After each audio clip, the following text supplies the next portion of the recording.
નમસ્તે દોસ્તો, આજે આપણો કેદારનાથ બદ્રીનાથ યાત્રાનો પહેલો અને બીજો દિવસ લઈને આવી ચૂક્યો છે. ડે બાય ડે વન આપણને પૂરી બદ્રીનાથ અને કેદારનાથ યાત્રાની પૂરો માહિતી ડે બાય ડે તમને દેવાના છે. તો મારો સંપૂર્ણ વિડીયો અને સંપૂર્ણ સિરીઝ જોવાની ના ભૂલતા. તમે ચેનલને સબસ્ક્રાઈબ કરી નાખજો અને બેલ આઇકન જરૂર દબાવજો, જેથી નવો વિડીયો આવતા તમને સૌથી પહેલાં નોટિફિકેશન મળી જાય.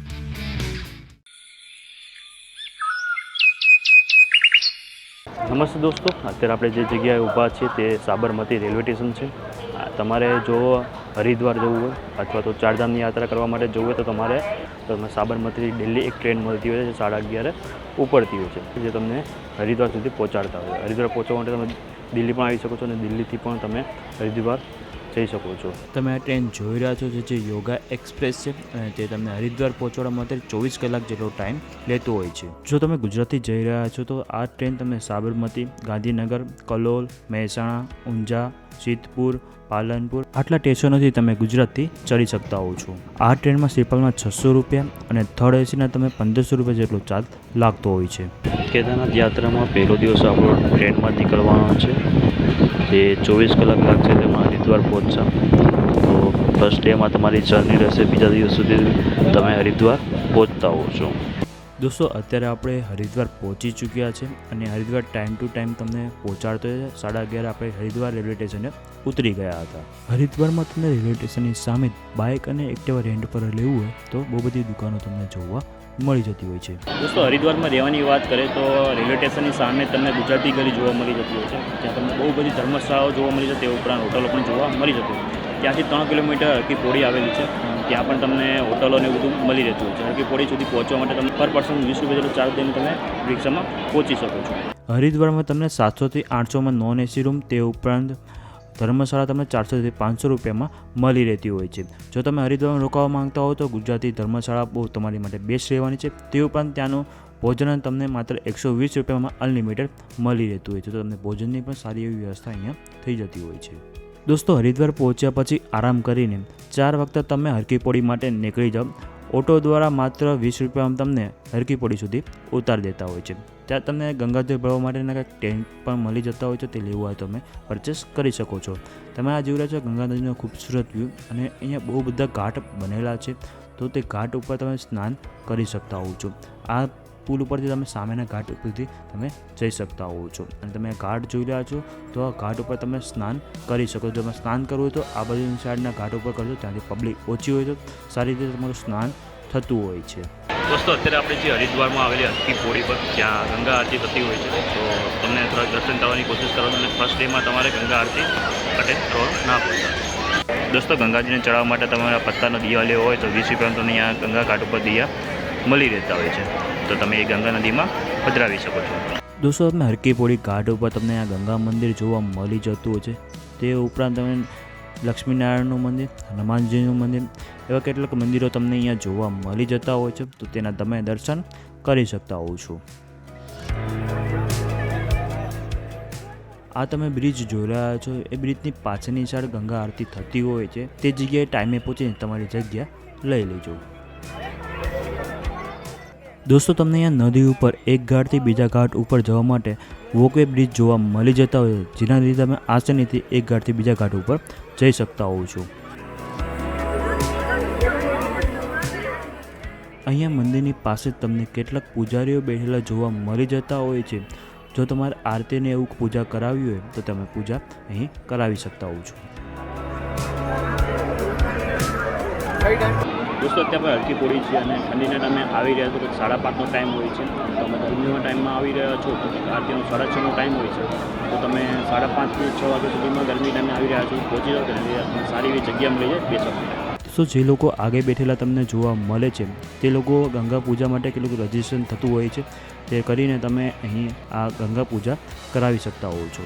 અહીં તમે ભીડ જોયા છો, નોર્મલ લોકોને ઉપર અહીંયા બેસવાની સુવિધા મળી જતી હોય છે અને બાકીના લોકો જે VIP એન્ટ્રી કે જે ટોકન કાપીને આવી રહ્યા છે તે લોકોને નીચે બેસાડવામાં આવતા હોય છે. તમે જોયા જતી માતાજીની મૂર્તિને એવું અત્યારે નીચે આવી રહ્યું છે.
દોસ્તો તમે અહીંયા આવી રહ્યા છો તો આરતી ચાલુ થઈ હતી, આરતી ખતમ થાય ત્યાં ટાઈમને બહુ ખાસ ધ્યાન રાખજો, કારણ કે તમારો કિંમતી સામાન ચોરી થવાની સંભાવના બહુ જ રહેતી હોય છે. દોસ્તો આરતી પત્યા પછી તમે જેવા જ બહાર નીકળો છો ત્યાં મોહનજી પૂરીવાલે તમને જોવા મળે. બહુ ફેમસ દુકાન છે. જો તમે પૂરીને સબ્જી ખાવાની ઈચ્છા હોય તો અહીંયા તમને મળી જાય. અને હરિદ્વારમાં તમે બહુ બધી જગ્યાએ પૂરી અને સબ્જીઓ મળતી હોય. તે ઉપરાંત અહીંયા સ્ટ્રીટ ફૂડ પણ જોવા મળી જતું હોય, જ્યાં તમને અલગ અલગ પિઝા, ચાઇનીઝ જેવી ભેળ જેવી વસ્તુઓ તમને અહીંયા ખાવા મળી જાય, તો તેનો પણ તમે આનંદ લઈ શકો છો. તે ઉપરાંત આ સ્ટ્રીટ ઉપર કેટલીક રેસ્ટોરન્ટ પણ તમને ચોટીવાલાની જોવા મળી જશે, તો તેનો પણ તમે ટેસ્ટ કરી શકો છો. દોસ્તો તમે આ ગંગા નદીનો રાતનો નજારો જોઈ રહ્યા છો, કંઈક આવો તમને નજારો જોવા મળતો હોય છે. દોસ્તો કેદારનાથ યાત્રામાં પહેલો દિવસ આપણે ટ્રાવેલ કર્યું હતું. બીજા દિવસે આપણે હરિદ્વાર 12 વાગતા પહોંચ્યા હતા. 12 વાગ્યા પહોંચ્યા પછી તમે આરામ કર્યો, કારણ કે ટ્રેનમાં સફર કર્યો તો 3 થી 4 વાગ્યા તમે આરામ કરી શકો છો. 4 વાગ્યા પછી તમે હરિદ્વારમાં આરતી જોવા માટે હરકી કોડી જતા રહેજો, જ્યાં તમે ગંગા સ્નાન કરી શકો છો, એવું કરી શકો છો. અને લોકરની સુવિધાને બધું તમને જોવા મળી જતું હોય છે.